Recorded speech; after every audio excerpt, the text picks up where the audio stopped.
Muy bien, en esta tarde para cerrar este curso, un tema de suma importancia, igual que los anteriores, la comunicación efectiva y afectiva, ¿no?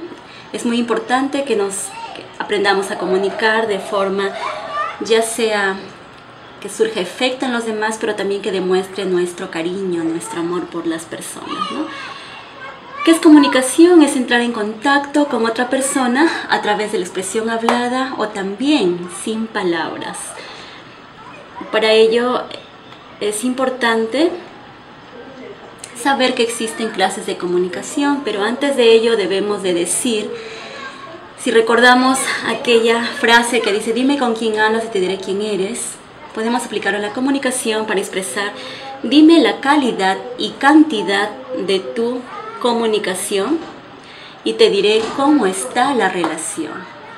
Es muy importante, es clave, es un hilo de primacía la comunicación dentro de la relación conyugal, dentro de la comunicación incluso del sistema familiar, entre todos los miembros que conforman el sistema familiar.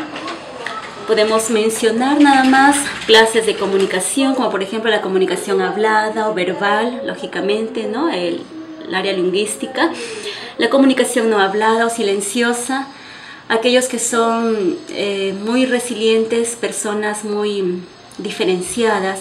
Caminar de la mano con el cónyuge transmite grado afectivo también.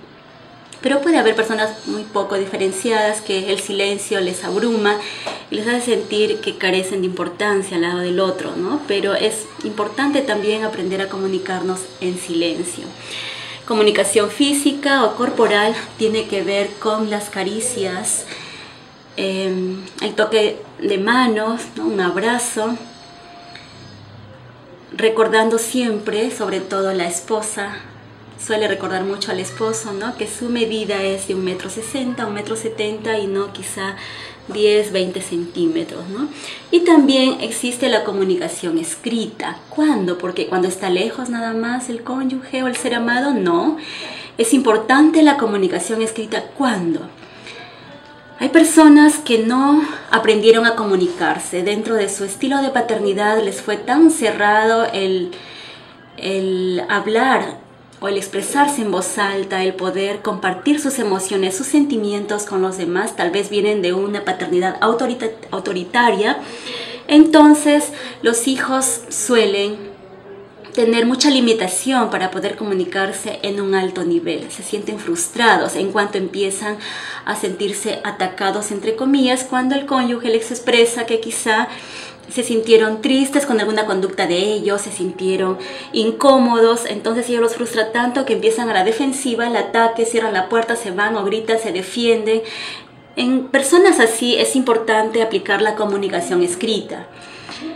En los cursos para salvar matrimonios, cursos de relación matrimonial, muchos hogares, muchas parejas se han salvado o han desistido al divorcio tan solo porque allí aprendieron a comunicarse por escrito. En unos 10 minutos cada uno expresaba su punto de vista por escrito, cómo va la relación, lo que querían conversar o poner en alerta a su esposa, a su esposo, y luego intercambiaban y compartían y analizaban lo que habían escrito, y esa es una tarea demasiado útil en una relación conyugal.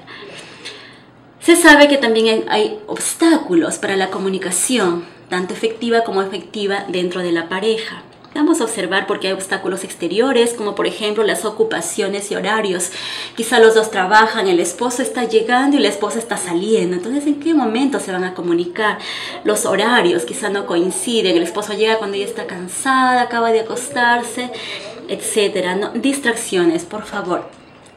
Pongan atención acá. Hay que tomar como enemigos muchas veces al televisor y al celular con respecto a un interruptor comunicativo. Por ejemplo, quizá el esposo llega de trabajar y lo primero que hace al entrar es coger el control y prender allí el otro elemento del sistema familiar, ¿no? Aquel que distrae, que interrumpe la comunicación conyugal, el televisor. quizá para ver noticias, tal vez para ver el fútbol, su pasión, o quizá simplemente por costumbre, por evitar conversar con la esposa, inconsciente o conscientemente, y eso derrumba y maltrata la relación conyugal. También tenemos el famoso celular, indispensable en la actualidad. ¿Qué tal si el esposo se propone o llegan a un acuerdo? Por lo menos, por ejemplo, durante el almuerzo, no contestar celular. Quizá apagarlo o ponerlo en silenciador, lejos, para no sentirse tentados a poder comer, incluso hablando. Hay esposos que la esposa siente que llega porque sube conversando por las escaleras, baja conversando por ellas, y si entra, ¿no?, sigue conversando, por lo tanto no estuvo en el hogar, ¿no? Se alimentó, comió, pero no estuvo.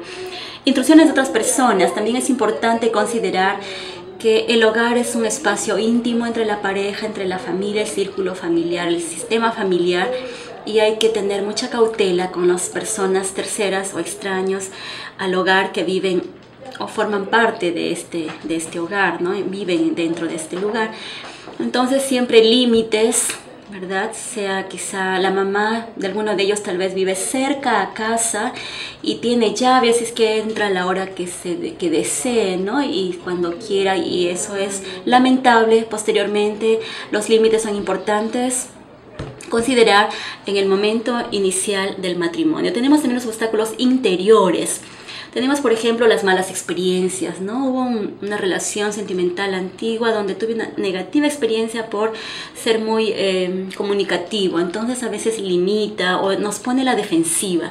Comunicación incorrecta. Conocemos ya los 4 jinetes del apocalipsis, ¿no? Uno de ellos, por ejemplo, tenemos la crítica, también tenemos además la queja, ser renegones,